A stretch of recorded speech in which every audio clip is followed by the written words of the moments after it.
Welcome to சுடு தண்ணி. இன்றைக்கி நம்ம வீடியோவில் ரொம்ப சூப்பரான ஒரு சட்னி தான் பார்க்க போகிறோம். கதம்ப சட்னி எப்படி பண்ணுறதுன்னு பார்க்கலாம். நம்ம சவுத் இண்டியன்ஸ் அதிகமாக தோசை இட்லி சாப்பிட்றதுனால சட்னி எவ்வளோக்கு எவ்வளோ நிறையா பண்ணாலும் பத்தவே பத்தாது. புதுசாக நம்ம சட்னி ட்ரை பண்ணிகிட்டே இருப்போம். ஸோ அந்த வகையில் இந்த ரெசிபி உங்களுக்கு ரொம்பவே யூஸ்ஃபுல்லாக இருக்கும். இதோட இன்க்ரீடியன்ஸை நான் டிஸ்கிரிப்ஷன் பாக்ஸில் கொடுக்குறேன். இப்போ வாங்க சேர்ந்து சமைக்கலாம். ஃபஸ்ட்டு ஒரு கடாயில் 1 டேபிள் ஸ்பூன் எண்ணெய் சேர்த்துக்கோங்க. இதோட 1 டீஸ்பூன் உளுத்தம்பருப்பு சேர்த்துக்கலாம். இது லைட்டாக பொரிஞ்சதும் 2 பச்சை மிளகாய், கூடவே 4-5 வரமிளகாய் சேர்த்துக்கலாம். இதோட 5-6 பல் பூண்டு, 1 துண்டு இஞ்சி சேர்த்துக்கோங்க. இதை லைட்டாக வாட்டி விட்டுடலாம். கூடவே 2 பெரிய வெங்காயம் சேர்த்துக்கிறேன். கொஞ்சம் மீடியம் சைஸ் வெங்காயமாக இருந்தது, அதனால் 2 சேர்த்துருக்கேன். ரொம்ப பெருசாக இருந்துச்சுன்னா 1 சேர்த்தா போதும். வெங்காயத்தை நல்லா வதக்கி விட்டுருங்க. இதோட 1 பெரிய தக்காளி சேர்த்துக்கலாம். தக்காளி சாஃப்ட் ஆகிற அளவுக்கு நல்லா மிக்ஸ் பண்ணிக்கோங்க. பார்த்தீங்கன்னா தக்காளி நல்லா சாஃப்ட் ஆயிடுச்சு. இப்போ இதோட 2 கொத்து கருவேப்பிலை, 1 கையளவு கொத்தமல்லி, 1 கையளவு புதினா சேர்த்துக்கிறேன். நீங்கள் புதினா கொத்தமல்லி எவ்வளோ சேர்த்தாலும் அது சீக்கிரமே சுருங்கிடும்.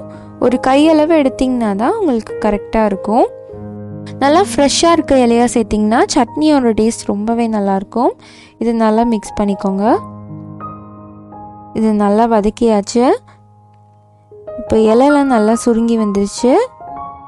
கடைசியாக இதில் கொஞ்சம் உப்பு சேர்த்துக்கலாம். நான் கல்லுப்பு 1/2 டீஸ்பூன் சேர்த்துருக்கேன்.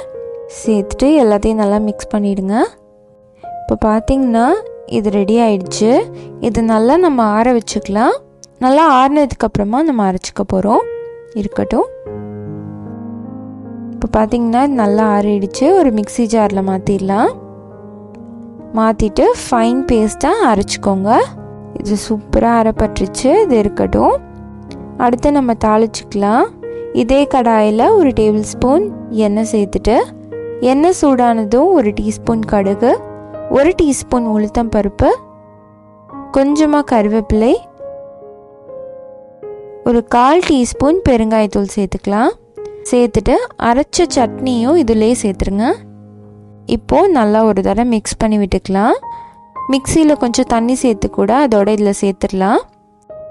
ஏன்னா அடுப்பில் இருக்கனால அது டக்குன்னு வத்திடும். நம்மளோட கதம்ப சட்னி சூப்பராக ரெடி ஆகிடுச்சு. தோசை இட்லிக்கு ரொம்பவே அருமையாக இருக்கும். நல்லா சுட சுட இட்லியோட இந்த சூப்பரான சட்னியை வச்சு சர்வ் பண்ணுங்கள். டக்குன்னு இட்லி எல்லாமே காலி ஆகிடும். உங்களுக்கு இந்த ரெசிபி எவ்வளோ பிடிச்சிருந்துச்சிங்கிறத கமெண்ட் பண்ணுங்கள். இந்த வீடியோ உங்களுக்கு பிடிச்சிருந்தா லைக் பண்ணுங்கள். சுடு தண்ணி சேனலை சப்ஸ்கிரைப் பண்ணுங்கள். Thank you.